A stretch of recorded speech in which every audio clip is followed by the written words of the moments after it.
Many Mexican prisons hold 2 or even 3 times their intended capacity. Cells built for 4 people can contain more than a dozen. Privacy? Gone. Hygiene?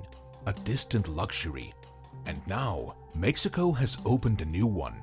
A prison so brutal, so extreme, it's a whole new level of hell. They call it the end of the road, but that's too kind. It's miles from the US border, and it's a place so psychologically destructive that even hardened cartel assassins, the same men who've hacked enemies to pieces with chainsaws, have begged not to be sent there. Welcome to La Mesa. For years, many Mexican prisons were total anarchy. The inmates, not the guards, ran the show. It was a dog-eat-dog world where only the strongest survived. But now, Mexico has taken it a step further. They've opened a new ultra-isolation wing exclusively for the most dangerous cartel bosses. These are men who once ruled entire cities, now locked in rooms no bigger than a walk-in closet. No visitors, no phone calls, no light, no escape. But here's the really messed up part. La Mesa didn't always look like this. It used to be called El Pito, the little town, because the inmates were in charge. They had shops, restaurants, even brothels right there inside the prison walls. The cartels were recruiting, killing, and running their empire from their bunk beds. So what changed? One man. Since 2014, director Cesar Daniel Ramirez Acevedo has ruled La Mesa with an iron fist. Under his command, the Mexican government has quietly converted La Mesa into what is basically a human filing cabinet. They stack them, isolate them, and try to break the man before the sentence is even over. But why now? Why is Mexico cracking down with an even harsher supermax system? That's where this gets really dark, because the answer might not be about justice. It might be about revenge, or worse, control. First, let's go back to where it all began, Tijuana, a border city, a sin city, and one of the most dangerous places in the Western Hemisphere. It's a powder keg of death and desperation, and when things go wrong, they end up at La Mesa. After he went down. At one point, it was 5-on-1. The officer gets up to fight back though, but in the end, he's just outnumbered. At the center of this chaos is the new ultra-restrictive wing, Section 6. The prisoners here are the leaders, the shot callers. Men like Francisco, who once tortured rivals for fun, now live in a dark, airless concrete box with no soap, no toilet paper, and barely enough water to survive. The air inside this isolation unit is described as suffocating. Mold spreads across the walls like a disease. Inmates are forbidden from even seeing the sun, some for months at a time. It's a calculated system designed to break the inmate's will. And if you think the guards are in control, think again. According to former hitmen who served time in prisons like these, the real power still lies with the cartels. The guards are often forced to look the other way or risk their lives. For every prison, there is a cartel behind it. The strategy is brutal. Inmates from rival cartels are forced to share space, just close enough to breed tension, but not close enough to resolve it. The result is a psychological standoff that rarely ends well. It's no wonder La Mesa has had multiple full-scale riots. One insider describes a massacre where 14 inmates were slaughtered in a single night, and the main cartel boss was beheaded. And yet, Mexico decided this place needed to be even tougher. Some believe it's because the cartels have corrupted everyone. Police, politicians, even judges. So now, the government is fighting back the only way it can, by trying to strip them of their power inside these walls. But here is where it gets even more tragic. Innocent people like Taylor Elliott Howard are caught in the crossfire. He's an American combat veteran, a decorated Marine who served in the Iraq War. He was accused of stealing a car and sentenced to 9 years in what many describe as psychological torture. The isolation is total. No one speaks English, there are no interpreters, no calls to family, and no visits. They lock you up and throw away the key.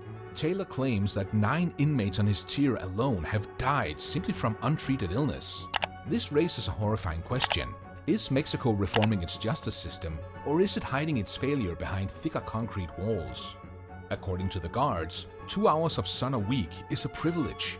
Most inmates spend 23 to 24 hours a day in their cells, day after days, for years. The isolation is intentional. La Mesa's structure ensures inmates interact with only a handful of other people during their entire sentence. The psychological damage is so severe that some inmates have begged to be moved. Not released, just moved to another prison. The ultimate consequence is what the inmates call the hole. This is the isolation block. Dark, moldy, and airless. Even the guards hesitate to enter. Inmates here rot. Literally. There's no running water, no electricity, and no human contact. Inmates don't know when they'll get out. Sometimes it's weeks, other times never. You don't even need to be violent to end up here. Forget to wash a dish, smuggle a cookie, or just talk back, and that's enough. As the prison director once proudly said, this prison used to be notorious. Now we have everything under control. Control. That's the real story here. Not reform, not rehabilitation, but control. Because what happens when you reduce a man to just a number in a cage? You don't reduce violence, you manufacture it. If you thought La Mesa was brutal, you haven't heard what happens when the prison walls aren't strong enough to contain the cartels. Because sometimes the prison doesn't control the criminal controls the prison. And if you're a guard standing in their way, you'd better hope your family doesn't answer unknown numbers. For surveillance, the other officer being attacked. 2 inmates and later several more join in. But then inside La Mesa, alliances are carved out of fear and rivalries explode. Like the infamous riot described by one hitman, 14 killed, 1 beheaded, his head used as a basketball. Guards stood outside the maximum security wing and did nothing. Why? Because the cartels told them not to enter. In La Mesa, there are 2 justice systems, one written in law books, the other written in blood. That's why the Mexican government is so desperate to maintain order. Director Acevedo is the architect of the new La Mesa, a system so tight that the most dangerous cartel members don't even see each other, let alone the guards. In Section 6, inmates from the opposing gangs are deliberately scheduled at different yard times, and even then, it's only for 2 hours a week at most. If someone breaks the rules, they vanish into solitary confinement. But don't confuse solitary with safe. And still, despite all of that, the cartels manage to thrive through fear, through bribery, and through a network more efficient than the government itself. The former hitman admitted to interrogating other inmates with the permission of the guards. He had access to phones, weapons, and classified information, all thanks to cartel influence. His job in prison was simple: find out who's loyal and who's not. La Mesa, for all its structure and steel, is still vulnerable to corruption. Even the inmates know it. That's why someone like Taylor Elliott Howard, the US Marine, feels completely abandoned. The guards don't speak English and there's no translator. And that brings us to one of the most sinister elements of Mexico's new prison strategy: intentional psychological degradation. When you remove language, you remove power. When you remove sunlight, you remove time. And when you remove human contact, you remove identity. And that's exactly what happened in La Mesa before its 2002 reform. Back then, the prison was an open-air bazaar for cartel bosses who lived in luxury while poor inmates starved. There were fast food restaurants, bars, and even brothels run by inmates. Then the riots came and the debt started piling up. So the state responded by tearing it all down. But instead of fixing the system, they built a cage so tight it crushes everyone inside it, criminal or not. And it gets worse. Medical neglect is rampant. Water is rationed. Hygiene products must be bought with money from outside. If your family doesn't visit, you get nothing. You don't even get a toothbrush. That same former cartel hitman, after spending years living like a ghost, walked away. He dropped his gun, abandoned his cartel-protected status, and escaped the only life he'd ever known. Why? Because he realized that even the top men, the killers, the traffickers were disposable. He was beaten, tortured, and betrayed by the cartels he bled for. So, he started over. He became a boxing coach, teaching at-risk youth to fight, but not the way he used to.